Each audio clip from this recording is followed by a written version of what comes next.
On a cold, silent evening in the city, when glass towers shimmered against the dark sky and people hurried home to warm lights and waiting families, Adrian Crowell, one of the city's youngest millionaires, stood completely still on the marble steps outside his company building. He watched his employee, a quiet young woman named Marina Valles, step through the revolving doors with 2 heavy bags pulling down her shoulders. She always walked fast, always kept her head lowered, always avoided attention. But today something felt different. Something in the way she staggered forward, in the way her breath shivered in the cold air, made Adrian feel a strange pull in his chest. He had seen her stay late for months, always the first to arrive and last to leave, yet never once asking for help or a raise. A strange instinct told him to follow her, just once, just tonight. He told himself it wasn't suspicion, only concern. But deep inside, he knew he was chasing a feeling he didn't understand. And he had no idea that what he would discover that night would break his heart open, change the way he saw the world, and alter the course of both their lives forever. Before we begin, if you believe in kindness, second chances, and the power of compassion, please like this video, share it with someone who needs hope today, comment your thoughts, and subscribe to Kindness Corner. Also tell us in the comments, where are you watching from? Adrian followed Marina at a careful distance as she crossed the busy street, weaving through the crowd like a shadow. She never looked behind her, never paused. Her uniform, basic, worn, too thin for the cold, fluttered in the wind as she hurried down a side road that most people with warm homes and comfortable lives never noticed. Adrian thought he knew his employees. He prided himself on being fair.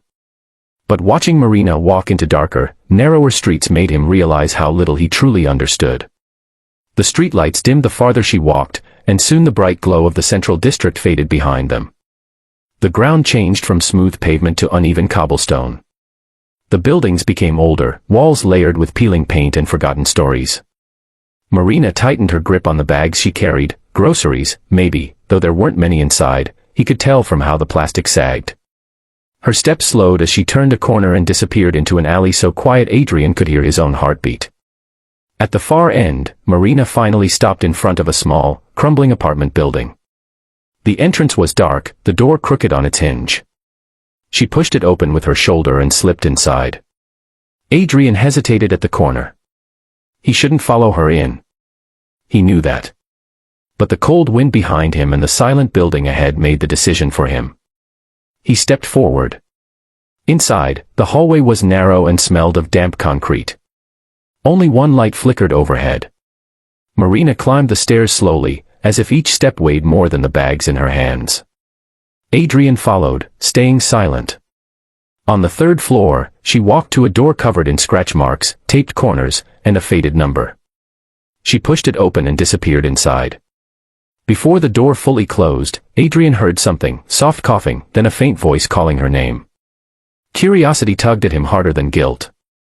He approached the door just as Marina re-emerged, startled, her eyes widening when she saw her employer standing there. She looked terrified, not of him, but of the idea of being seen like this, in a place she clearly hoped no one would ever discover. She didn't speak. She simply stepped aside, hesitantly, as if giving him silent permission to look inside. The room was small, shockingly small. A single mattress lay on the floor with blankets stacked around an elderly woman whose face was pale and thin, her breath shallow. Portable medical supplies lay scattered around her, empty vials, old pills, worn bandage wrappers. A tiny electric heater hummed weakly in the corner. On the far side of the room, a cardboard box held canned soup and a half loaf of bread. Adrian stood frozen.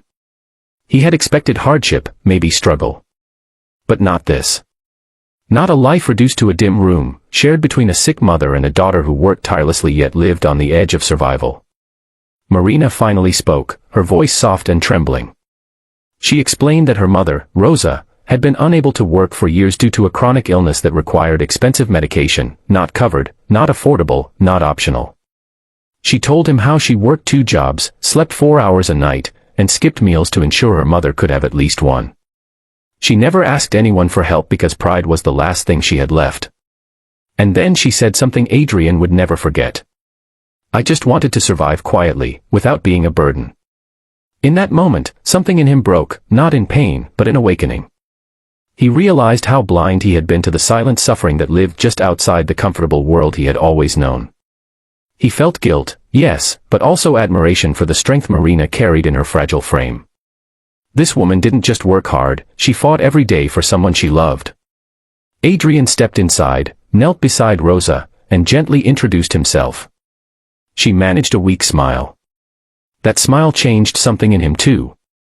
Over the next days, he arranged for proper medical care, ensured they moved into a safe home, and granted Marina a position that recognized her dedication.